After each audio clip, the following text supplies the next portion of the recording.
Good morning, good afternoon, good evening friends. Kevin sir back from Personal Tutors. Standard 6th history playlist आप लोग देख रहे हैं. Chapter is about Ashoka, the emperor who gave up war, and the topic is Ashoka's message to his subjects. Ashoka ने अपने empire में रहने वाले लोगों को क्या संदेश दिया था? This is all about that. वो कहते हैं कि जब एक इंसान बीमार पड़ता है, बहुत पूजा पाठ शुरू हो जाती है. इनफैक्ट अशोका का ये कहना था कि हम ह्यूमन बीइंग्स को एक आदत पड़ गई है हर चीज में पूजा पाठ करने की, रिचुअल्स को इंस्टिल करने की.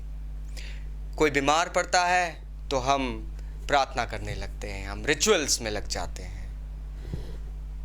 जब पुत्र पुत्री की शादी होती है, लोग ट्रेडिशनल कल्चर के हिसाब से रिचुअल्स परफॉर्म करते हैं, कुछ भेंट चढ़ाते हैं, सैक्रिफाइसेस करते हैं. इनफैक्ट जब एक बच्चा पैदा होता है तो भी आप परंपरागत रिचुअल्स में पड़ जाते हो. आप बहुत सारी ऐसी चीज़ों में लग जाते हो जो कि लाइक रिचुअलिस्टिक होती है. इनफैक्ट देखा तो ये भी गया था कि लोग जब जर्नी पे जाते हैं तो भी कुछ रिचुअल्स परफॉर्म करते हैं, कुछ प्रकांड लाइक पूजा पाठ, यज्ञ, अनुष्ठान होते हैं. इन सब से क्या मिलता है? Are they really helpful for you in this life और in the coming life? No. According to Ashoka, ये सब दिखावे वाली चीजें करने से आपको कोई रियल फायदा नहीं मिलने वाला. It is just a psychological balance that you are maintaining in your mind. वो कहते हैं ना, think well so everything will happen well, that's it. असल में भला अगर इंसानियत का या इंसानों का किसी चीज से होना है तो ही हैड गिवन सर्टेन रूल्स. वो रूल्स थे, be gentle to your servants and slaves. आपसे नीचे कोई अगर है उसके प्रति एक कंपैशन रखो, थोड़ा सा एक जेंटल एटीट्यूड रखो. It is by luck that you happen to be rich और वेल टू डू.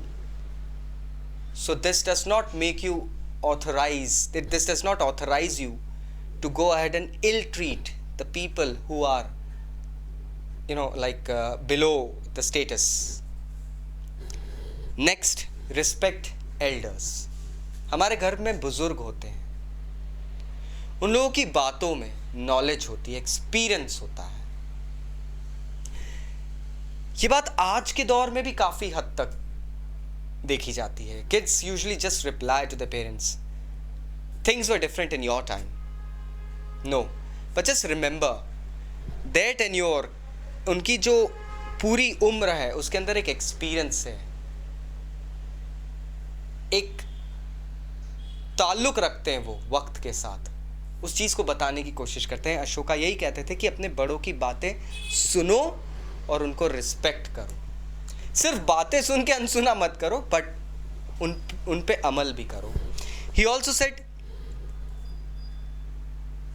भले ही वो जानवर है, पेड़ पौधे हैं, या इंसान है, या पशु पक्षी है, आपको कंपैशन सभी के लिए रखना है, because everything is living and has life in it.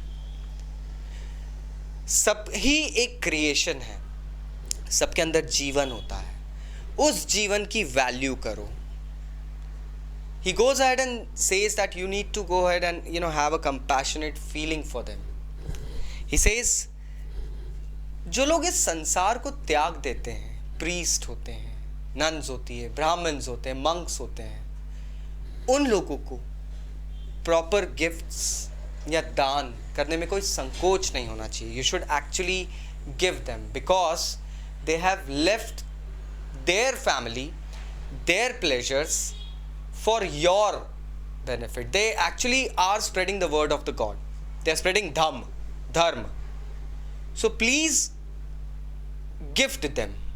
Is not saying कि रेगुलर ट्रिब्यूट्स दो, बट एटलीस्ट आपकी जितनी हैसियत है उतना गिफ्ट उनको दो, अगर वो आपके द्वार आते हैं तो. अगेन ही सेज हर धर्म को इक्वली रिस्पेक्ट करो, मतलब maintain a religious harmony.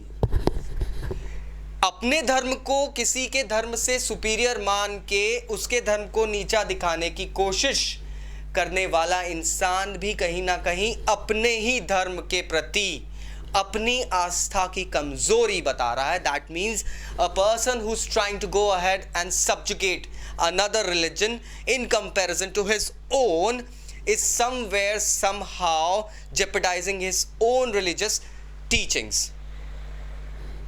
That's what he tried to say. And सच में friends, जब आप इन points को study करते हैं तो ये बातें सच में लगती है कि हाँ इनमें कुछ point है.